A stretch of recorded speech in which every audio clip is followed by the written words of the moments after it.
it's all about the clap back. Get your boss whacked, premieres funeral on Snapchat. You now tuned into the bag. Fuck if you dead, you shoot him again. I watched Instagram, I seen what you said, homie. Now I'ma fill your whole page with your dead homies. I had the whole city scared to stay near. What's good, y'all? Fist Vegas, the hardest voice of sports. Go ahead, hit that like button and subscribe to the Fist. You know why you at it. Y'all know what time it is. If you ain't with it, you best get with it. Now let's rock. Listen. Hit the sub button. Join this Fist Unit army. Get Fist Unit tough. Come march side by side with me through everything. You know what I'm saying? You ain't gonna want to miss this content. It's only gonna get better. You can't go nowhere else on YouTube and get commentary like this. I got a product you can't match. I got a product you can't beat. I got a product that you can't replace. My shit is good. It's that blue magic shit. You know what I'm saying? But let's talk about these 76ers, man. As you can see, this ain't a firing range video. Alright, I know y'all was probably expecting me to line up the 76ers, but truth be told, for what? Like, I can't do it because at the end of the day, I feel bad for Joel Embiid. I feel bad for him. This guy, Joel Embiid, did enough to win this series. Now, I know a lot of Sixer fans is mad, his fourth quarter stats, he needs to be better in the fourth quarter, things of that nature. I get it. But damn it, he not the only dude getting paid on this team. Alright, Tobias Harris got like $170 million contract.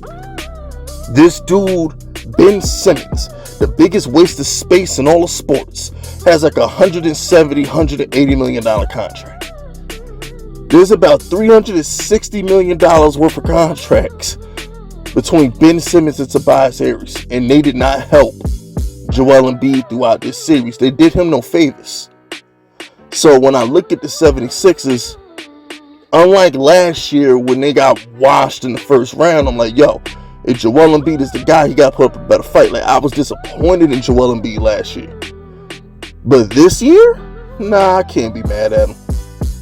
I can't be mad. He did all he could. But you can't overcome Ben Simmons. You can't overcome a 6'10" point guard who passes the ball to the closest person before he even cross half court. How many times have you actually seen Ben Simmons actually cross half court with the ball in his hands? This dude gets the rebounds and passes it immediately.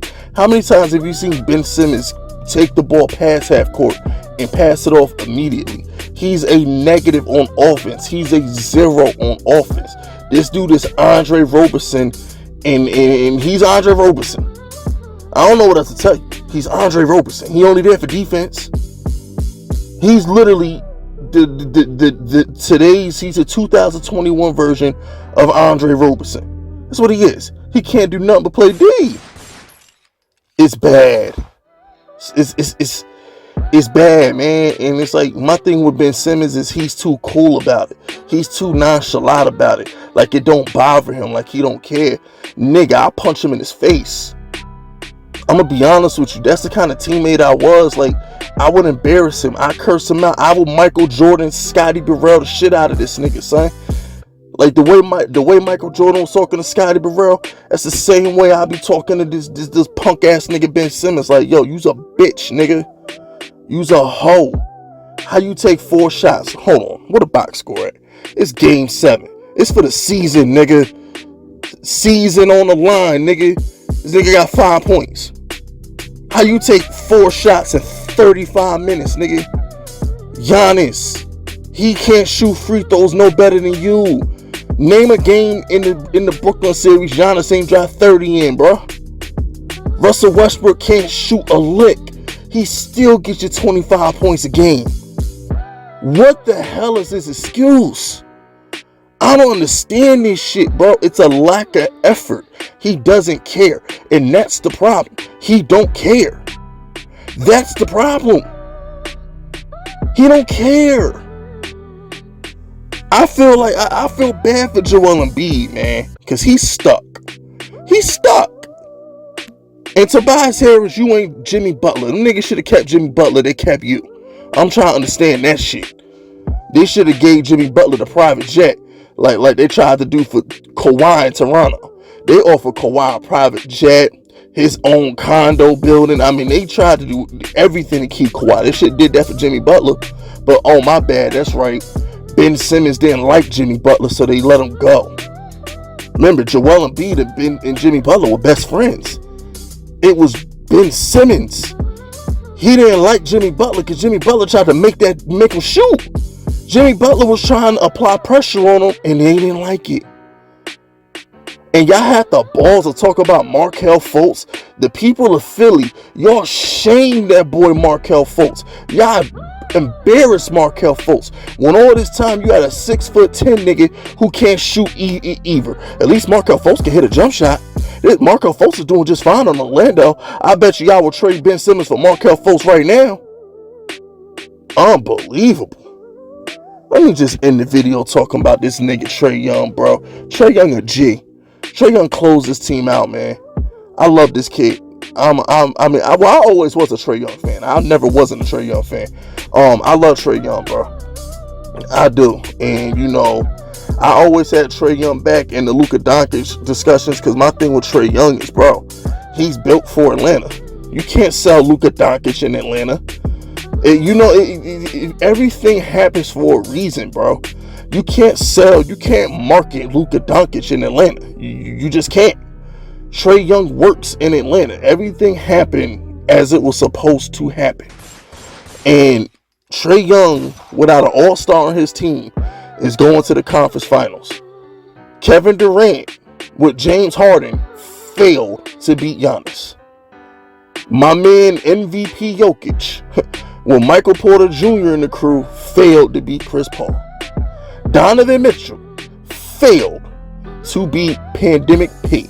So when you got all these established superstars around the league failing to win their playoff series, can we give a round of applause? Can we make some noise? Can we appreciate Trae Young getting shit done?